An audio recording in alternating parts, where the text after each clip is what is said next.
Boomerangs have been really popular on social media for a really long time, and they can be used for things like shorts, reels, TikToks, and really anything you want. They look really cool, and honestly, the process is super simple. So if you want to learn how to make this, then you're watching the right video. Now I'm using Final Cut Pro to make these, but you can use any editing software out there as long as it has the ability to do two things: the ability to speed up the clips as well as reverse the clips. So let's just start with these two clips here, and let's make a boomerang. So the first tip is to find the points of interest of your clip. For this clip, this is just a shot of my gimbal shot on my iPhone 13 Pro, kind of going back and forth. So the beginning of this clip actually looks fine, but as it fades out, it starts to move and the Ronin lettering starts to go out of focus. So I'm gonna stop it right before that happens, which we'll say is right about there.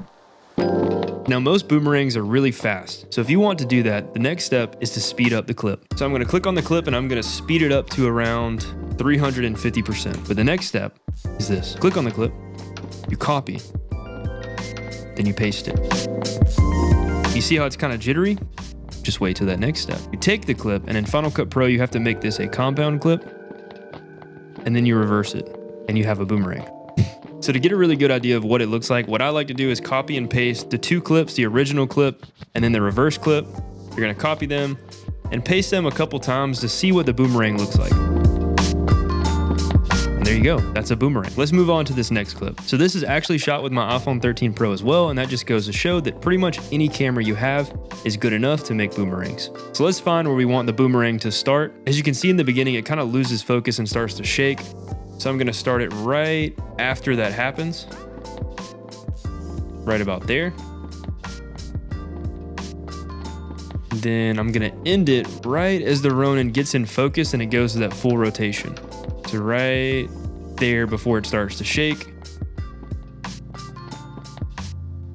Now we're just gonna speed up the clip. For this one, I'll do 400. And then you're gonna select it, copy, paste it, and then just reverse the clip, and you have a boomerang.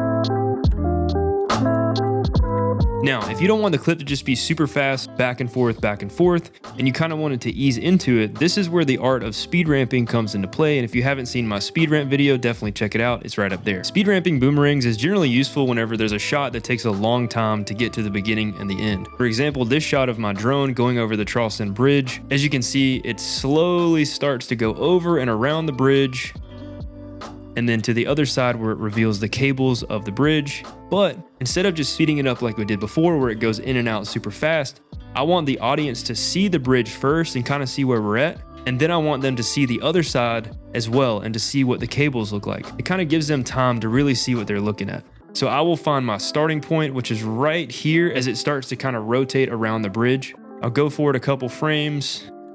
And then just like in my speed ramp video, I will select the range tool. This is for Final Cut. And I'm gonna drag the range tool right around to where we get to the other side of the bridge.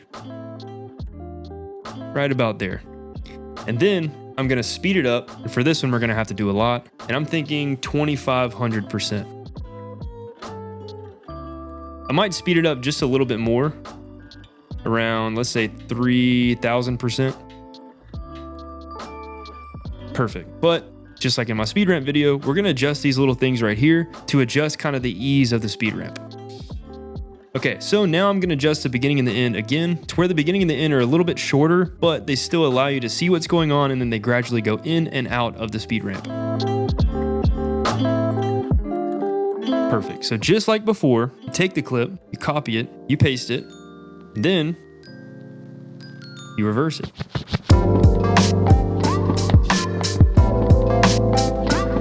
Yes, it's a little bit slower, but like I said, this gives the audience or the viewer a chance to kind of see what's going on in the boomerang. A few tips when filming for boomerangs: you can use pretty much any camera. That's the beauty of it. You can use your phone, DSLR, or anything, really. I mean, whatever can record something, you can probably use it for a boomerang. You want to make sure your movements are smooth, because if you speed up a clip and there's a lot of shaking into it, the boomerang is only going to exaggerate those movements. So you want your in and out to be completely smooth. So I hope this video was helpful for you, and as you can see, it's a really simple process, but you can get insanely creative and go crazy with boomerangs. And I hope this video serves as a basic guide and a great foundation for you to build off of as you progress more as a content creator and create more boomerangs. Thank you all for watching. I really appreciate it. And if you haven't already, please consider liking and subscribing. It lets me know this video was helpful for you, as well as it helps me grow the channel. All right, I'll see you guys next time.